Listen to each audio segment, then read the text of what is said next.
ആര്യന്റെ അമ്മയാണ് big boss വീട്ടിലേക്ക് വന്നത്. ഭയങ്കര നൈസായിരുന്നേ. വന്ന സമയത്ത് തന്നെ ആദിലേടെ അടുത്തും നൂറേടെ അടുത്തും പറയുന്നുണ്ട്, "ഞാൻ നിങ്ങളെ അഡോപ്റ്റ് ചെയ്യാണ്.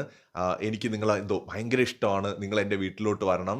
എനിക്ക് ഒരു പെൺകുട്ടി മകളായിട്ടില്ല. അപ്പോൾ നിങ്ങളെ ഞാൻ എൻ്റെ മക്കളെ പോലെ തന്നെ ഞാൻ അഡോപ്റ്റ് ചെയ്യാണ്. എനിക്ക് ഭയങ്കര ഇഷ്ടമാണെന്നൊക്കെ പറഞ്ഞിട്ട് ആദിലയും നൂറയും ഹഗ് ചെയ്യുന്നൊരു സീനുണ്ട്.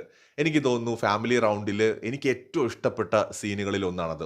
ഞാൻ ആദിലയുടെയും നൂറയുടെയും ഗെയിം ഭയങ്കര മാരക ഗെയിം അങ്ങനെയൊന്നും ഞാൻ പറയാറില്ല. നൂറ ഭയങ്കര സ്മാർട്ടാണ്. അത്യാവശ്യം ബ്രില്യൻ്റ് ആയിട്ട് തിങ്ക് ചെയ്തിട്ട് ഗെയിം കളിക്കുന്ന ആളാണ്. ആദിലയെ സംബന്ധിച്ചിടത്തോളം കുറച്ചും കൂടി ഭയങ്കര റിയൽ ആയിട്ട് അങ്ങ് നിൽക്കുകയാണ്. അപ്പോൾ അതുകൊണ്ട് തന്നെ പല പ്രവൃത്തികളും എല്ലാവർക്കും ഇഷ്ടപ്പെടണമെന്നില്ല.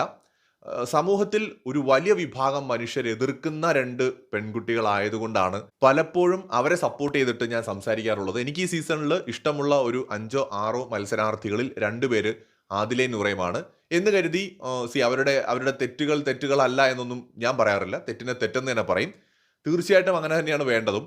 പക്ഷേ എന്നിരുന്നാലും ആദിലയും നൂറയും നമ്മുടെ സമൂഹത്തിൽ ഏറെക്കുറെ ഒറ്റപ്പെട്ട് നിൽക്കുന്ന 2 പേര് തന്നെയാണ്. അതിലൊരു തർക്കവുമില്ല. കഴിഞ്ഞ ദിവസങ്ങളിൽ ഫാമിലി റൗണ്ടിൽ ഉൾപ്പെടെയുള്ള അവരുടെ സംഭാഷണങ്ങളൊക്കെ കണ്ടാൽ നമുക്കറിയാം അവരനുഭവിക്കുന്ന ഏകാന്തതയും ഒറ്റപ്പെടലും എത്രത്തോളം ഉണ്ടെന്നുള്ളത്. സോ അവിടെ മനസ്സിൽ എന്താണെന്ന് നമുക്കറിയില്ല.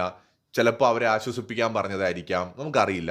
പക്ഷേ ആര്യൻ്റെ അമ്മ വന്ന് ആ പറഞ്ഞ വാക്കുകൾ ആ പെൺകുട്ടികൾക്ക് അന്ന് ലാലേട്ടൻ പറഞ്ഞതുപോലെ എൻ്റെ വീട്ടിൽ കയറ്റുമല്ലോ എന്ന് പറഞ്ഞതുപോലെ തീർച്ചയായിട്ടും അവർക്കതൊരു ആശ്വാസം തന്നെയായിരിക്കും. ഫാമിലി റൗണ്ടിലെ ഏറ്റവും മനോഹരമായ നിമിഷങ്ങളിൽ ഒന്നായിട്ടാണ് എനിക്കതിനെ തോന്നിയത്. കൂടുതൽ അപ്ഡേറ്റ്സുമായി വീണ്ടും വരാം.